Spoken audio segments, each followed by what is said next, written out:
You are losing right now. Not money, not opportunities, not even respect.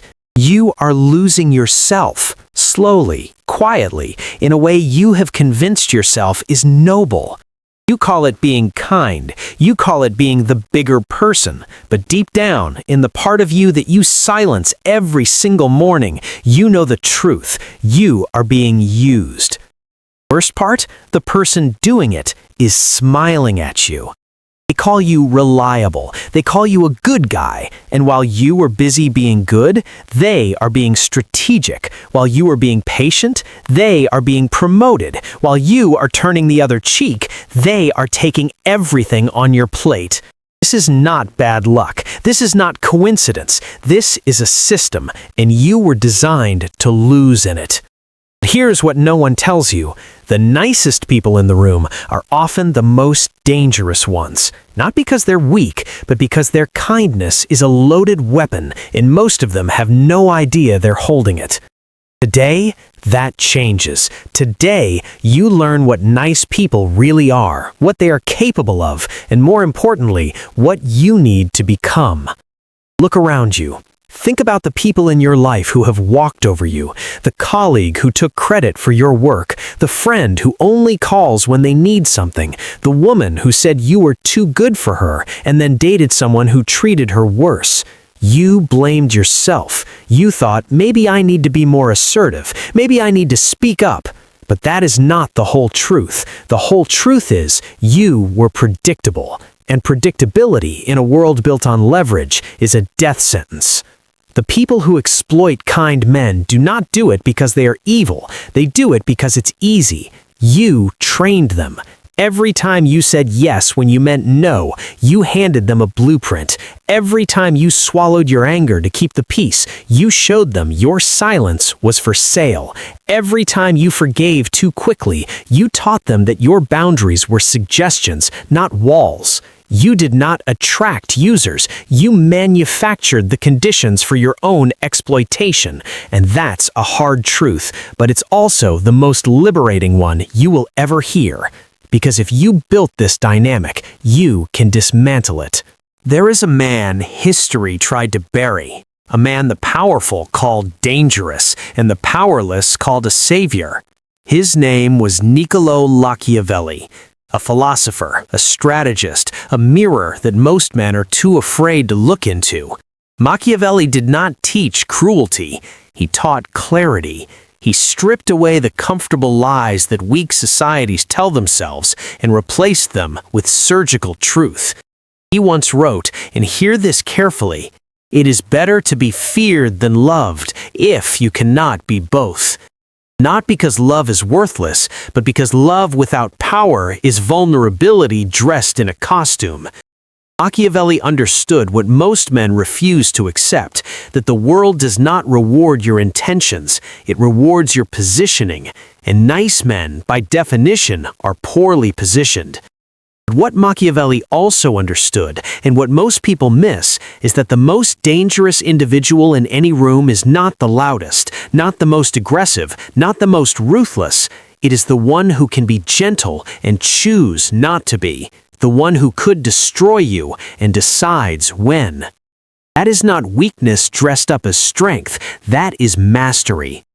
Now, let us go deep. Think about the nicest person you know, the one who never complains, always helps, never asks for anything. Everyone loves them. Everyone leans on them. Now ask yourself, when was the last time someone truly, deeply protected that person? When was the last time someone put themselves at risk for them? Rarely, if ever, because here's the dark psychology. Kindness without boundaries does not create loyalty, it creates dependency, and dependency over time breeds contempt. The people who rely on nice individuals rarely respect them, they need them. There is a difference. Need is transactional, respect is earned through the perception of power. When you were endlessly available, endlessly forgiving, endlessly accommodating, you were not seen as a saint, you were seen as a resource. Resources get depleted, they do not get honored. The practical action here is surgical unavailability, not coldness, unavailability. Start saying, I will get back to you. Start having a full schedule, even if you have to create one. Let people feel your absence before they take your presence for granted. Drop this in the comments. I am not difficult.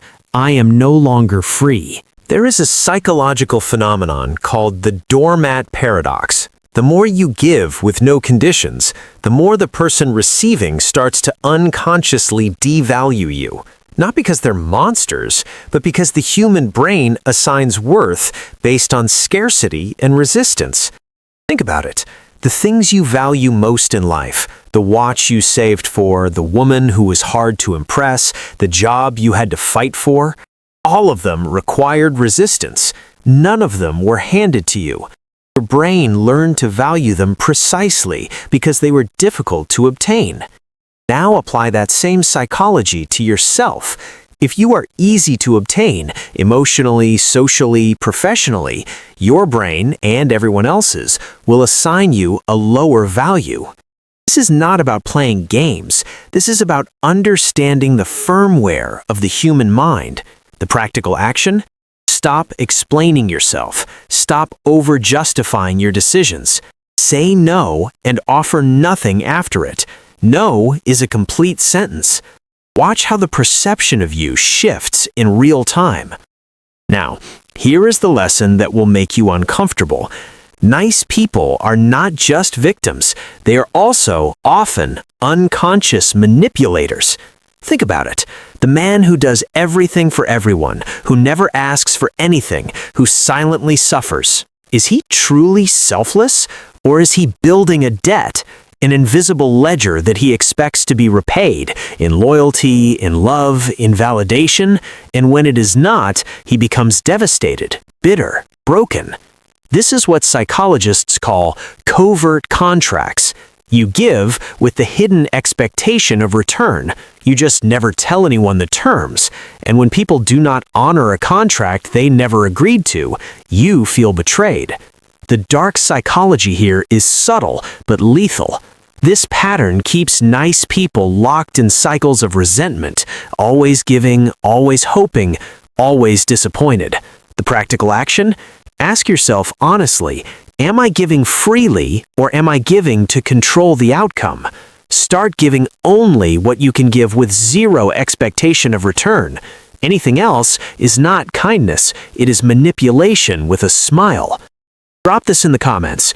I was not kind. I was buying loyalty I never directly asked for. This knowledge is for protection, not destruction.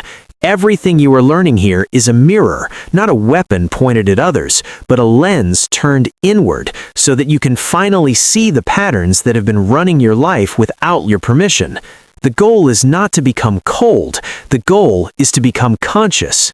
Let us talk about silence. Nice men are terrified of silence. They fill every uncomfortable pause with explanation, apology, and reassurance. They are addicted to resolution. They cannot let a conversation end badly, so they always make the move to fix it, even when they are not the one who broke it. This is a catastrophic vulnerability. In every negotiation, every conflict, every relationship, the person who speaks first from a place of discomfort loses. Silence is power. Silence is pressure. Silence says, I am comfortable in this tension. Are you? Machiavelli knew this. The strategist who reacts is the one who reveals. Learn to sit in discomfort without moving. Let others fill the silence. They will tell you everything you need to know. The practical action? The next time someone disrespects you or puts you in an uncomfortable position, do not respond immediately. Look at them. Let a full 3 seconds pass. Then, calmly, slowly respond. Watch what happens to their confidence. Drop this in the comments. My silence is not weakness, it is strategy.